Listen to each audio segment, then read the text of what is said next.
Let's continue from where we left off last time.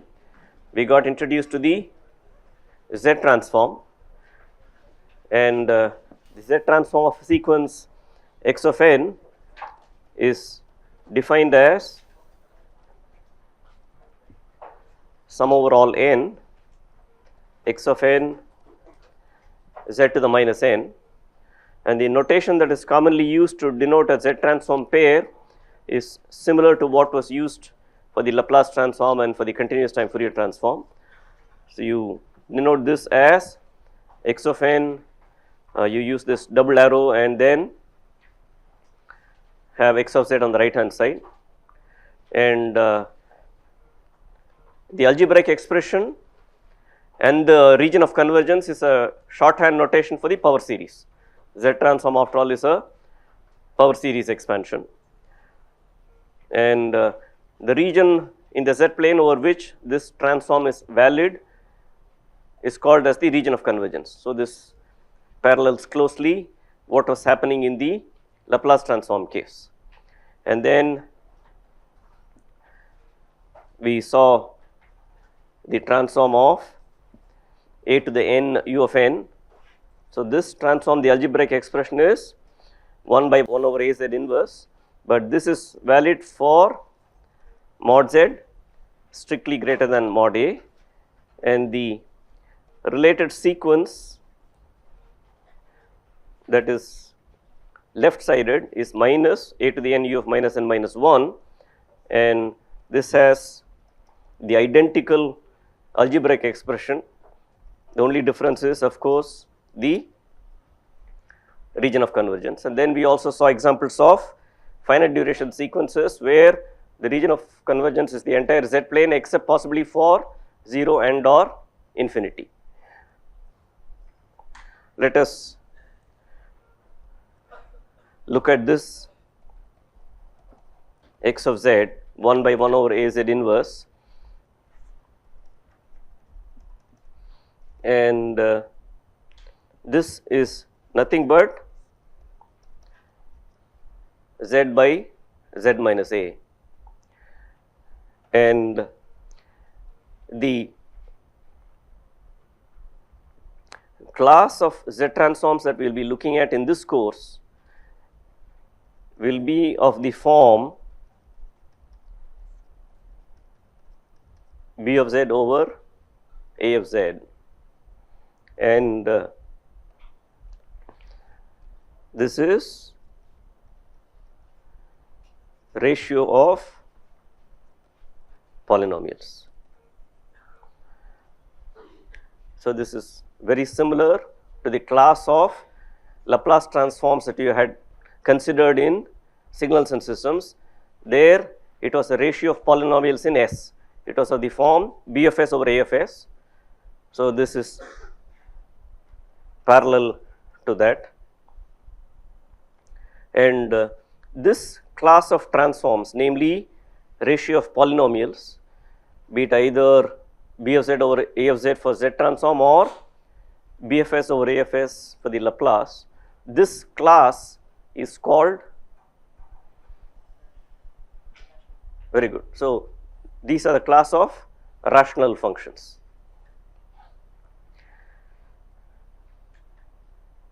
and they are the most well behaved class of functions you can think of, as well behaved as you guys are. These are not crazy functions. They won't cause trouble to us and to the mathematicians, and this is the only class of functions we will be considering in this course. This was the only class of functions that you were considering in signals and systems as far as Laplace transform went. And again, I had asked you the question why you were considering only systems, LTE systems whose input output relationship was governed by linear constant coefficient differential equations. Counterpart here would be linear constant coefficient difference equations. So, again, if you had an input output relationship that was governed by linear constant coefficient differential equation in continuous time, the corresponding transfer function had the form that was rational, BFS over AFS. We will also see that input output relationships that are described by linear constant coefficient difference equation in the discrete time case will give rise to transfer functions in the Z domain, which are again rational. At that point, I had asked, why are you enamored so much by this class? Why is it that this class is so important? So, coming back to x of z, moment you realize that this is of the form b of z over a of z, we will again invoke ideas that were used in continuous time. When you had a system transfer function, you talked about poles and zeros. So, the same notion of poles and zeros applies here as well. Therefore, poles are zeros of a of z, zeros are of course zeros of b of z. So, in this particular example, 1 by 1 minus a z inverse, 1 0 is at z equal to 0, and you have a pole at z equal to a, and again you may have learnt as to why this is called a pole. If you have x of z is a complex function of a complex variable, so it cannot be plotted because it requires 2 dimensions for the independent variable, real and imaginary parts, and then 2 dimensions for the dependent variable. So, again, since we can't visualize things in 4D, you cannot plot x of z versus z. How are these functions then studied?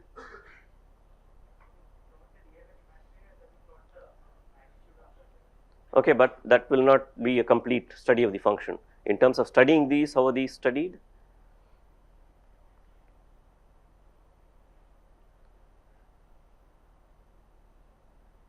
So, these are studied using conformal mapping. You have the z plane where you trace curves in the z plane, and then you study the corresponding behavior in the x of z plane, and that is studied using conformal mapping. But as was pointed out, one way of getting a feel for this is to plot magnitude of z versus z. So, magnitude is a real quantity, z you take 2 dimensions, and then magnitude of x of z is the 3rd dimension, and whenever you hit a pole, the function will blow up, and the neighborhood of the function around a pole, if you plot x of z versus z, has the appearance of a physical pole. So, here is 2 examples.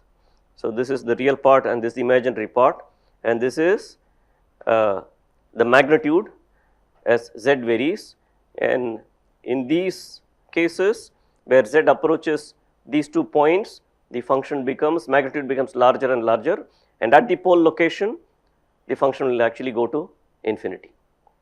And this is the magnitude of gamma z, where gamma of z is the gamma function, and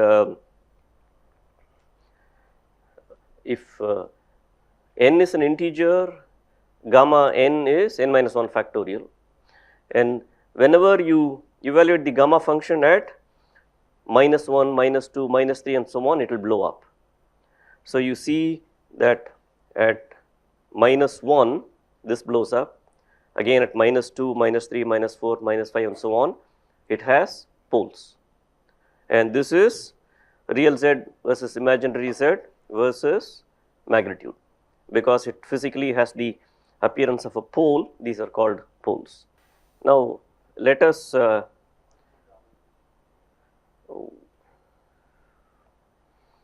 gamma function is defined by an integral equation. I do not quite recall this, but this is from Wikipedia. that plot I have taken. So, look up gamma of z definition, and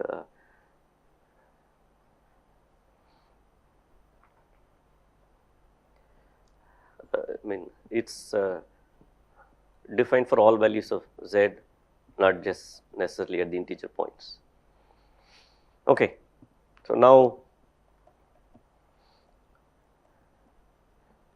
let us consider a simple extension of this. Suppose I have x of n, which is half power n u of n plus minus 1/3 power n u of n. If this is my given sequence, I can think of this as x1 of n and this as x2 of n, and each of these sequences has the same form as what we had considered earlier, a to the n u of n. So, if I consider x1 of z, so this is 1 by 1 minus half z inverse, but this transform is valued only when mod z is greater than half. Similarly, x2 of z is 1 by 1 plus 1/3 z inverse, and this is valid when mod z is greater than 1/3. But really you are interested in the whole transform x of z. So, this is 1 by 1 minus half z inverse plus 1 by 1 plus 1/3 z inverse. If you want both of these expressions to be valid, then the region of convergence is the intersection of these two regions. Therefore, you need mod z greater than half, mod z greater than 1/3. So, this implies the final region of convergence is mod z greater than half. And if you simplify this, the algebraic expression for this turns out to be 1 by 1 minus half z inverse, and this, if you simplify, this turns out to be this. And this can always write it as 2 times 1 minus 1 over 12 z inverse. And then if you look at the poles are at z equal to half and z equal to minus 1/3. What about the zeros?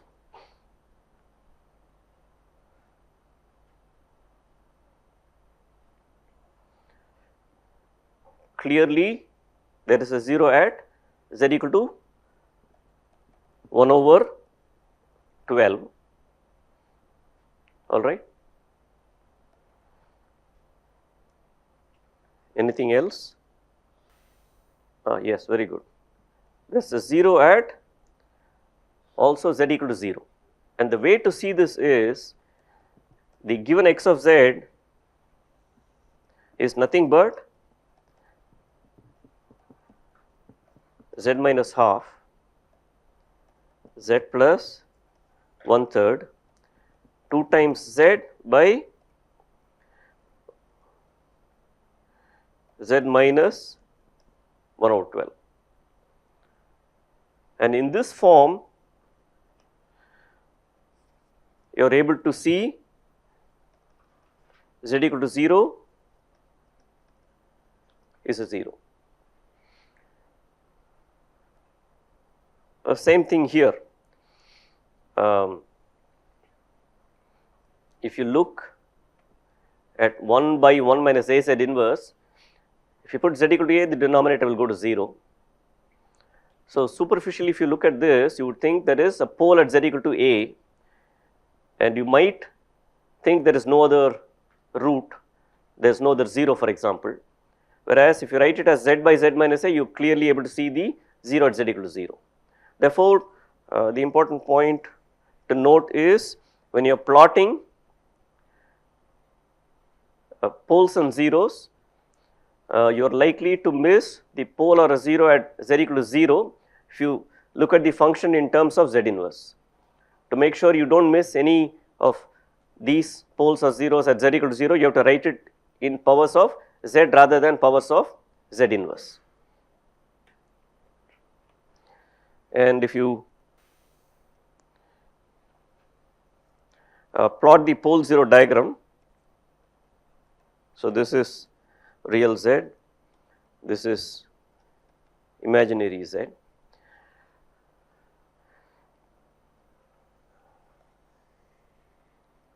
This is what is called the unit circle.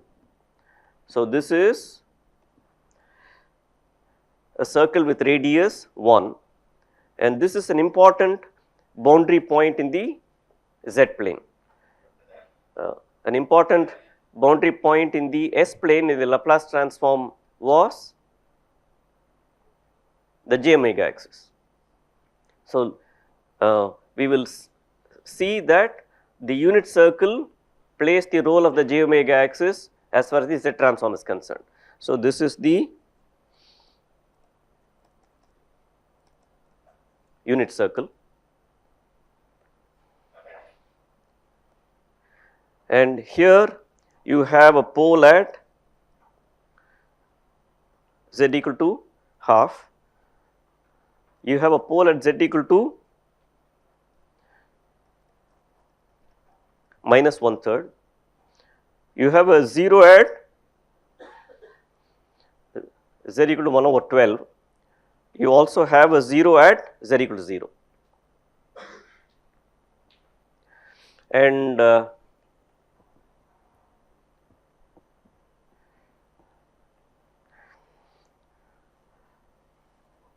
for the first sequence, the transform was 1 by 1 minus half z inverse, and the region of convergence was mod z greater than half, and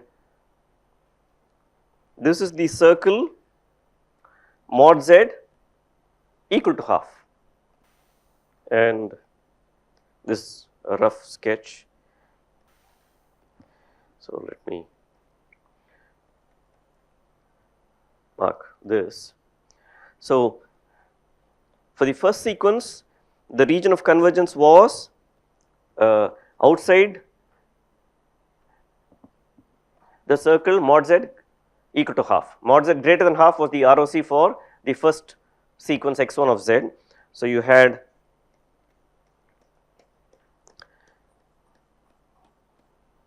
this, and for the second sequence, the region of convergence was mod z greater than 1/3. Therefore, for the second sequence,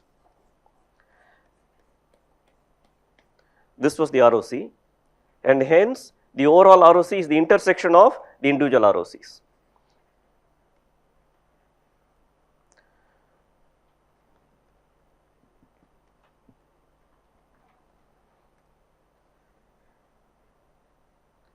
So, this is as far as this example is concerned. Now, we will look at variants of this. Suppose you had x of n was minus half power n u of minus n minus 1 plus minus 1/3 to the n u of n. So, the algebraic expressions are not going to change. This of course is 1 by 1 minus half z inverse.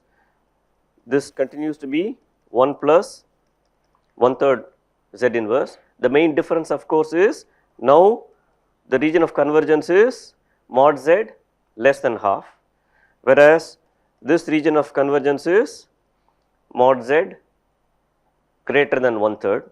Therefore, the overall region of convergence is the intersection of these two regions, and hence you have final ROC to be 1/3 strictly less than mod Z strictly less than 1/2. So, exactly the same pole 0 plot holds. So, this of course is the unit circle, and then you have mod Z equal to half, mod Z equal to 1/3. So, the region of convergence is the intersection of mod Z greater than 1/3 and mod Z less than half. Therefore, for this particular case, this is the final ROC. It is the annular region between these two circles, and you can almost guess what the other variants are going to be. If you had now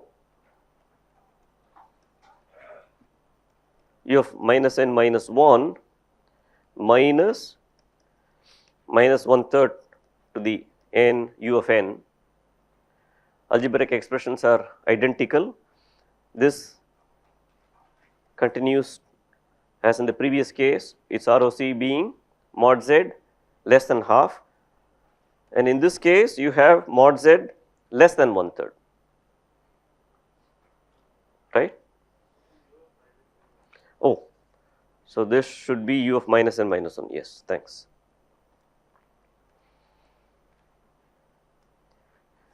Therefore, the final ROC is mod Z less than 1/3, and hence this is the unit circle.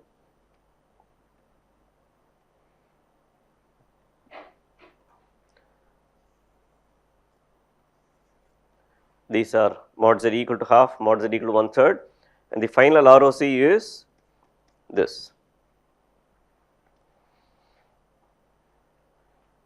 If you notice in the very first example, where you had the sequence half to the n u of n and minus 1/3 to the n u of n, both of them are right sided, and later we will see that if we had a right sided sequence, the region of convergence will always be outside of a certain circle. What that circle is will depend upon the sequence, but in general if you had a right sided sequence, the ROC will always be outside of a certain circle. In the first example, both sequences were right sided, therefore ROCs, both ROCs were outside of their respective circles, and the region of convergence was dictated by the pole that had the largest radius. In the second example, one sequence was left sided, the other sequence was right sided. This ROC is inside of a certain circle, this ROC is outside of a certain circle, and the final ROC is the intersection of these two. The third example is both sequences being left sided, therefore the ROC is going to be inside of a certain circle in both cases, and the final ROC is the intersection of these two regions, and it is now dictated by the smallest pole. And the last variant is x of n is going to be half to the n u of n minus 1/3 to the n u of minus n minus 1. So, this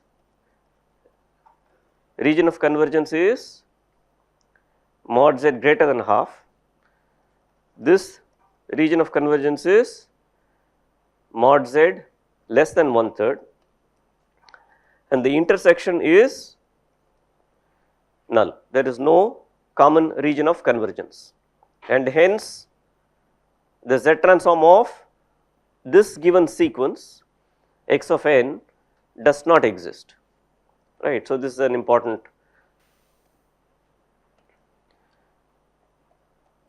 point, that is x of z does not exist. So, this is completely analogous to what you had learnt in Laplace. In the Laplace transform case, you had real S. So, this was really the sigma axis, this was j omega, and then if we had two poles like this, what was happening there was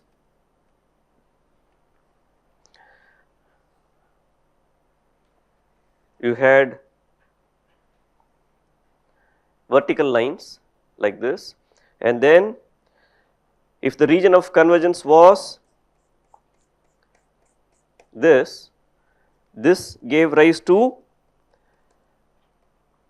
x1 of t that was right sided.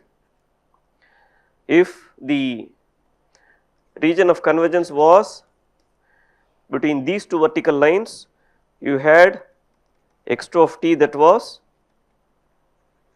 two sided.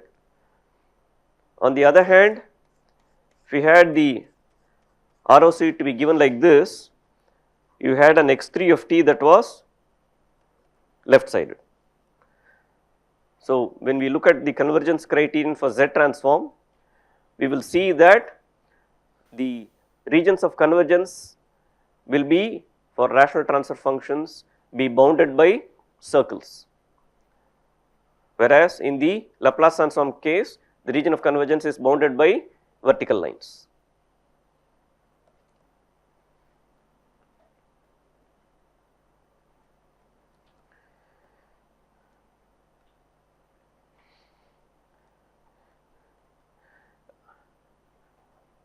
One difference between Laplace and Z is that if you had, if x of t is between t1 and t2, so this is a finite duration function, and then the function is absolutely integrable, then ROC is, what is the ROC in the Laplace transform case? So, it is the entire S plane.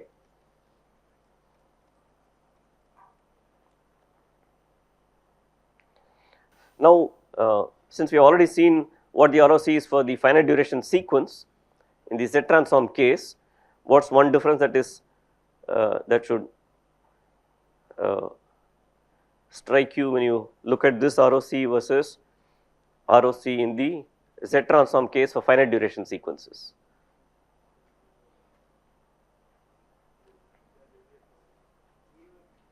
Very good. So, if x of n is between these two intervals, ROC is the entire Z plane except that 0 may not belong. Okay. So, therefore, if you have a finite duration function, s equal to 0 is always part of the region of convergence, whereas z equal to 0 need not be part of the ROC for a finite duration sequence.